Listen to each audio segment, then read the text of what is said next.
So I was in Philadelphia last week covering Nets 76ers, which was super fun, but one of the 76ers reporters, because he has a whole bunch of experience with it, asked me what it's been like covering Ben Simmons and what it's been like to watch him. Covering him, I responded pretty quickly, has been great. He's a super cool dude, gives very thorough responses to questions, and generally is just a polite, nice guy. Watching him, and I needed to take a pause at this point because I wasn't even quite sure what my answer was, but what I settled on was that watching him has been strange. Ben Simmons is like no other NBA player I've ever watched. There are moments this year where Ben oozes that potential that he showcased as a basketball prodigy, seemingly destined for stardom. But in large part this season, I mean, let's be honest, he's been kind of an overpaid role player for the Nets. The best place to start with Ben Simmons is probably health. Simmons has played in only 37 of Brooklyn's 51 total games, and he's missed time with just a variety of little injuries after getting back surgery this last summer. And we've seen him lose some ground in his top speed, ability to change directions, and maybe most of all, his ability to leap vertically. Now, whether this is all related to the back surgery he got last summer or something else, I don't know, but what matters is that it's caused a massive decline in his numbers. His points have basically been cut in half from the last time he played, and he's averaging just 0.1 more rebounds than Stephen Curry, which is not great. And all of his advanced numbers suggest he's having a down year as well. Since Durant got hurt, things have only gotten worse. The Nets are a minus 26 in total when Ben Simmons has been on the floor. And in short, the Ben Simmons experiment has not gone all that well in Brooklyn. I think that's pretty fair to say. But as we tend to do on this channel, we're going to take a look at the film and figure out exactly why things haven't worked. So be sure to subscribe if you haven't already.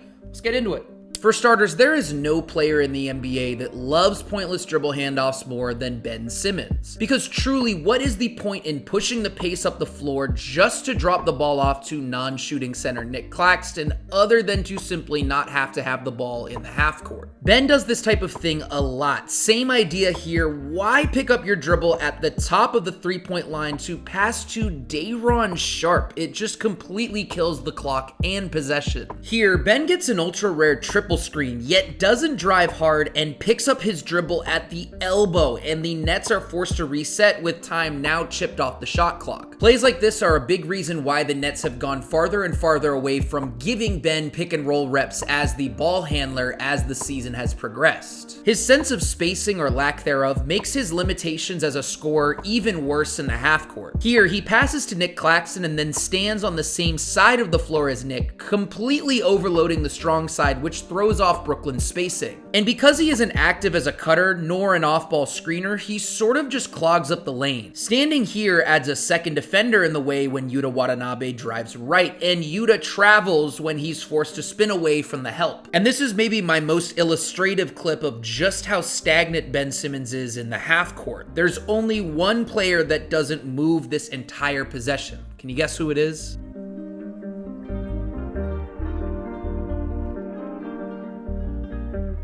And this lethargic approach, combined with his general unwillingness to break the three-point line with a live dribble, can result in some seriously low-quality looks for teammates. When he does elect to make himself useful as an off-ball player in the half-court, good things happen. This little pin-in screen on Yuta Watanabe's man gave Watanabe a corner three-point shot in what was a huge momentum play that eventually swung the victory in Brooklyn's favor. But even plays like this aren't always done with force. He doesn't really make contact on this pin-in screen, and Bojan Bogdanovic is able to contest this three-point shot fairly well. Speaking of screening, another gripe I have with Ben Simmons. Well, for one, his contact as a screener comes and goes. Seth Curry isn't able to get a good look on this Iverson cut because Ben doesn't make any sort of contact with his screen. But maybe even worse is his unwillingness to roll to the rim after screening. Here, he screens for Seth Curry and then pops to the top of the three as a career 14.7% long-range shooter instead of rolling to the rim. Like,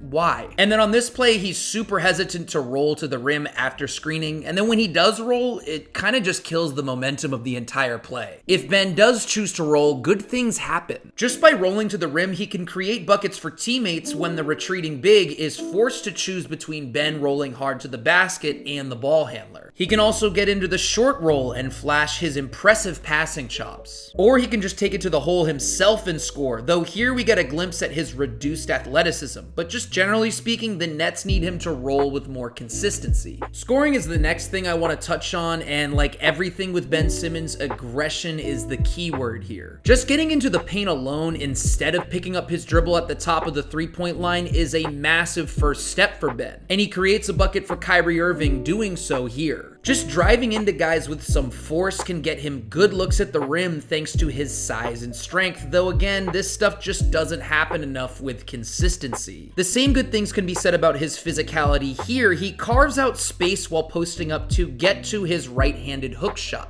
Very nice. Though if he's unable to carve out any space for himself in the post, things can get pretty awkward, and we get to see just how tentative he is as a half-court player if a defender cuts off his first move. He just doesn't really have any second or third counters in his bag. Step 2 in Ben's process as a scorer is electing to actually go up for the layup, which I know sounds ridiculous, but he has an opening lane off the pass from Edmund Sumner here, and instead of going up with the reverse layup with his left, he kicks out to a well-covered Yuta Watanabe in the corner. And here, instead of just going up with the ball with his left hand for the layup, he dribbles away from the rim to airball a hook shot. One more example of Ben failing to be aggressive. Instead of driving hard to his right for the layup, he dribbles middle to take this really awkward floater. Ben's go-to move in the half court is this little baby hook with his right hand, and it looks good when it goes in. The problem is exactly that. It just hasn't gone in that consistently. Only 41% of the time. And things can get pretty ugly when he tries to get fancy with the hook shot. This Magic Johnson style running hook shot does not go as planned. And when he's forced to use his left hand on hook shots, oh boy, strap in. And speaking of that, that's something I covered in my scouting video when he first arrived in Brooklyn. Ben, who says he's left-handed, has a total resistance to using his left hand at the rim. Here, taking this awkward hanging layup with his right hand instead of powering through with his left. He takes way too many finesse shots at the rim for my liking. There are ways for Ben to get to his preferred right hand without forcing it, but he doesn't use these tools enough. Euro steps, for example, are something he rarely goes to anymore after using them somewhat frequently in Philly. The same can be said about his spin moves, though I have no idea why Zach Collins is cutting off Ben's left hand when we know he doesn't want to go in that direction whatsoever. Let's switch gears a little bit. His passing has been as advertised. He's maybe the best diagonal passer in the league, and he's excellent as a bounce passer. This pass lands right in Yuta Watanabe's shooting pocket. The problem is that most of these passes come in transition. His limitations as a half-court player reduce his effectiveness as a passer in that way, but you know what would help? Rolling or diving hard to the rim. Defensively, Ben hasn't been at the level of his 2020-2021 season in which he finished as the Defensive Player of the Year runner-up, and a lot of that pertains to the fact that he just isn't moving as well this season. Smaller guys can get by him because of this, and he's been way too foul happy, averaging 3.4 fouls per game, one of the 10 highest marks in the league. But holistically speaking, I think he's been pretty solid, if not very good as a defender. He can guard wings. If he gets matched up with a big in the paint, he can hold his own. He recently held Joel Embiid to 1 of 6 shooting, and he knows the tendencies of his assignments, here sending Zion Williamson away from turning over his shoulder to his preferred left hand. Ben's got really quick hands, one of the main reasons he ranks in the top 20 for steals per game, and stripping a player while he's galloping toward the basket is really hard to do without fouling. I've enjoyed Ben as an off-ball defender. He's always attentive and almost always in the right spot, cleaning up the Nets' mistakes when needed, and here Ben does a nice job 3/4 fronting Yusuf Nurkic to force a catch far away from the rim, and then he rotates over as the helper to cover for when Joe Harris gets beat off the dribble. Even the little things, like this scram switch to kick Kyrie Irving out of the mismatch with Evan Mobley, can add up in a game. And let's be real, a really good Ben Simmons two-way sequence is just magnificent. I'm just gonna let these two clips play out as we close out this video.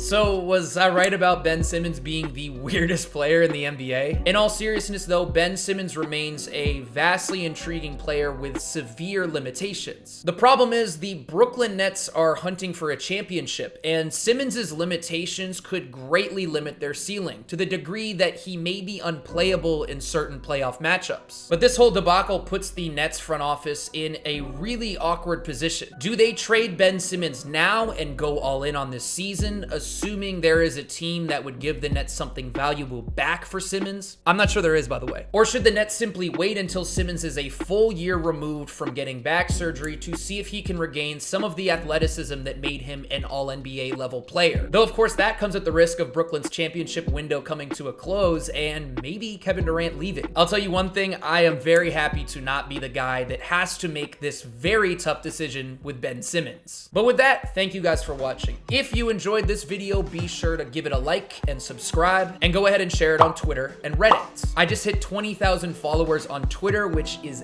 absolutely insane. Thank you to everybody that's followed along over there. I appreciate all of you, and if you haven't already followed me on Twitter, go ahead and do that. But that's all I got today, folks. Thank you guys so much for watching, and I will see you guys next time.